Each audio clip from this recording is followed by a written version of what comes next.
Hoje eu vou falar sobre mais um sabotador mental, que é a hipervigilância. A hipervigilância é um transtorno de estresse pós-traumático. Normalmente o ser humano, por instinto de preservação, ele evita repetir o mesmo erro que levou ele a ter um trauma. Por exemplo, a pessoa anda na rua todas as noites, vai para balada, vai para algum lugar à noite, anda por aquela rua escura e nunca aconteceu nada. Ela tá tranquila, nunca aconteceu, então ela vai e volta, vai para balada, volta da balada, tudo bem. Mas de repente ela é assaltada em uma rua escura, uma rua que às vezes ela até passou várias vezes naquela rua, mas naquela noite ela foi assaltada. Dificilmente a pessoa vai voltar a andar sozinha naquela rua escura. Dificilmente a pessoa vai voltar a andar naquela rua. Ou seja, ela cria um alerta sobre a hipervigilância, ela fica vigilante. E é natural, isso é um instinto de preservação. Porque se eu fui assaltada ali naquela rua, eu não vou querer mais andar naquela rua ali. Eu não vou querer mais passar naquela rua, não sozinha e não à noite, que foi o horário que eu fui assaltada. E até aí é normal, essa hipervigilância é uma defesa da nossa psique para nos preservar, né? Para preservar a nossa vida, a nossa integridade física. Mas quando chega a ser um transtorno, é quando você passa a imaginar que pode acontecer. Quando isso passa a bloquear a sua vida, quando passa a te travar, quando você passa a se isolar porque pode acontecer algo, então eu não vou, porque pode acontecer de eu ser enganada, então eu não vou confiar naquela pessoa. Você fica em um estado de hipervigilância. Claro que isso tem um pano de fundo de um trauma que você teve, né, na sua infância.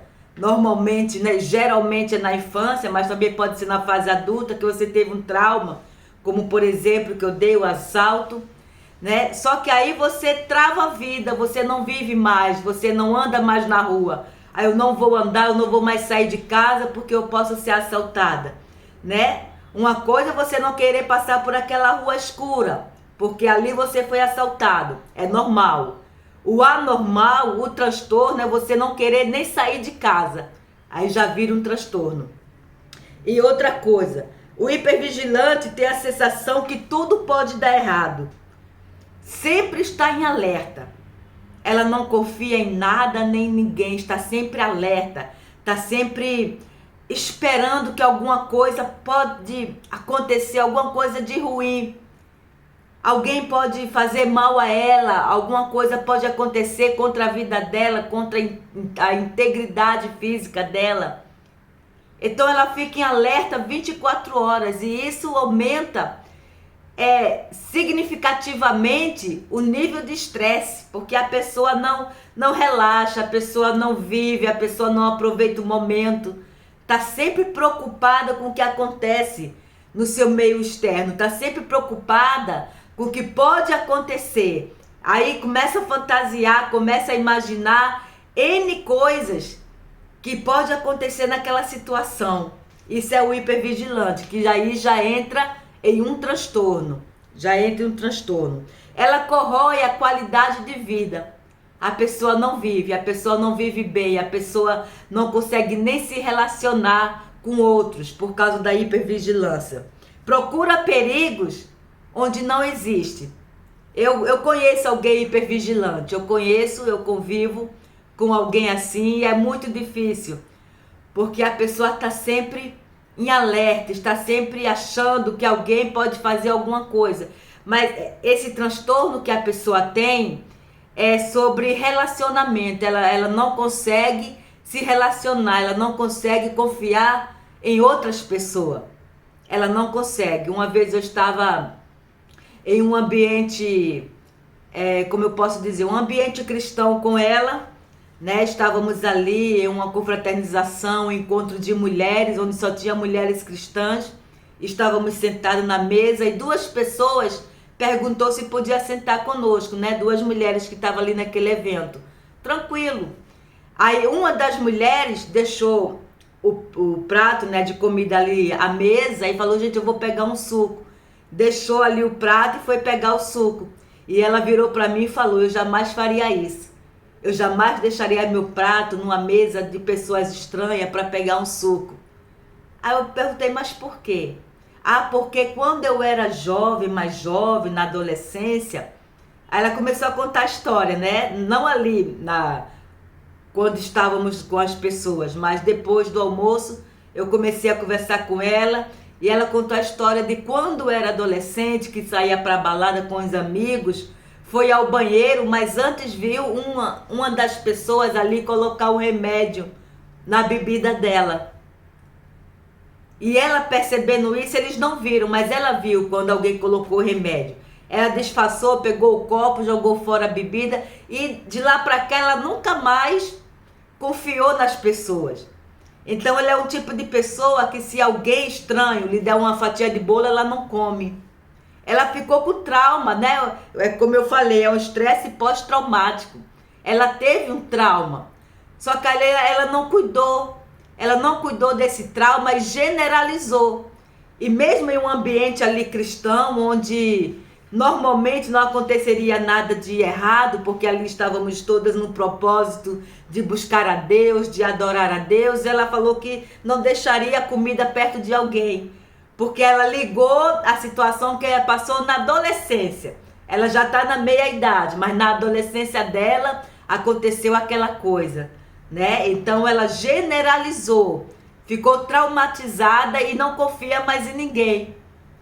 Se ela não confia assim, se não é do círculo dela de família, se não é do círculo de família, ela não confia. Ela não recebe nada de ninguém para comer ou beber, porque ela tem até dificuldade de se relacionar com as pessoas. Ela não tem amizade.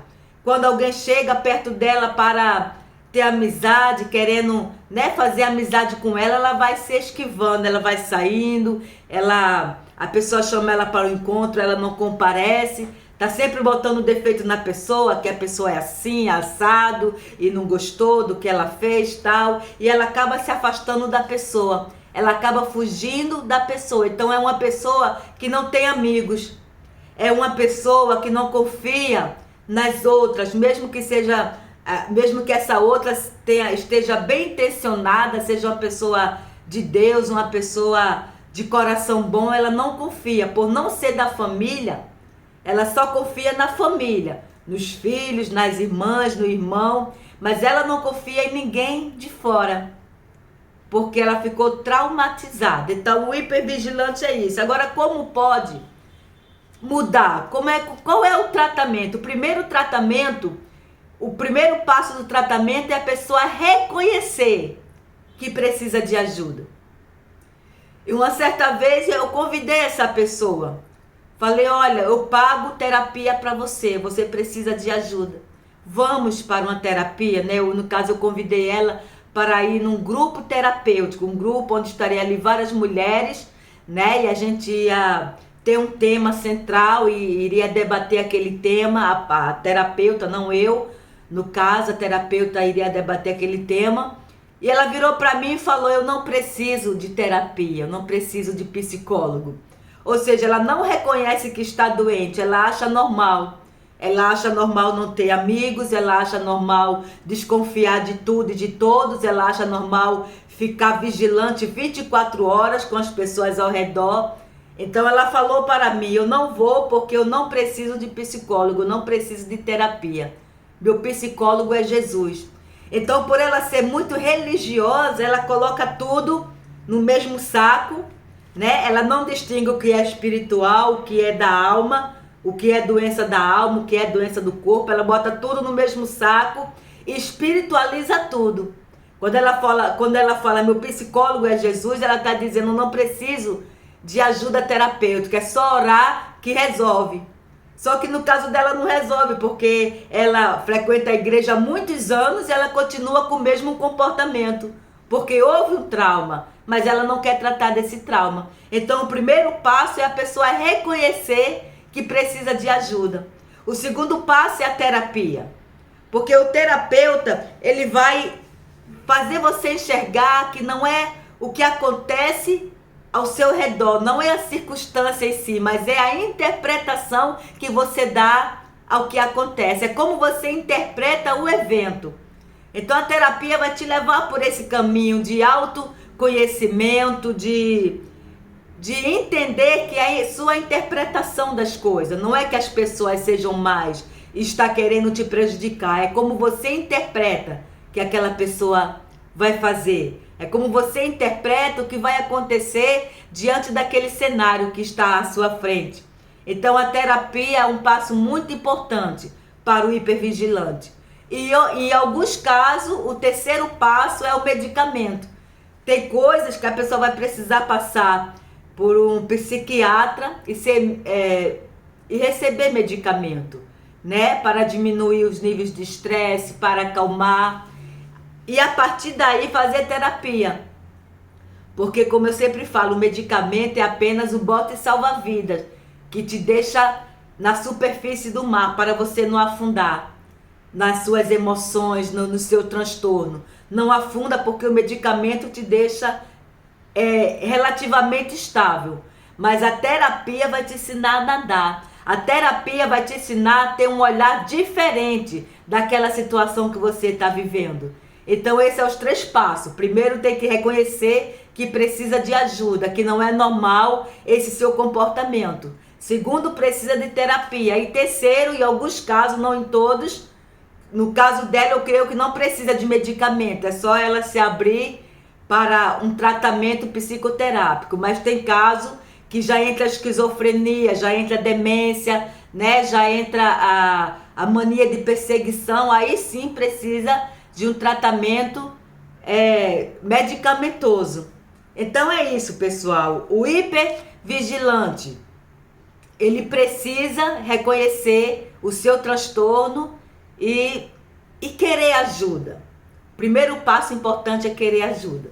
Então eu espero que esteja ajudando, que vocês esteja abrindo a mente de vocês, né, para essa situação, que vocês se reconheçam alguns desses sintomas, porque ninguém é perfeito. Nós temos, nem que seja em nível pequeno, nós temos sim sabotadores mentais, todos nós temos, mesmo em níveis pequenos. Tem uns que são altos, que precisam de medicamento, mas tem outros que com um ajuste, com a mudança de visão, já melhora muito a nossa qualidade de vida, melhora muito a nossa qualidade de vida. Eu espero que vocês estejam acompanhando. Não esqueça de deixar o like para poder o canal alcançar outras vidas, para a glória de Deus. Shalom para todos.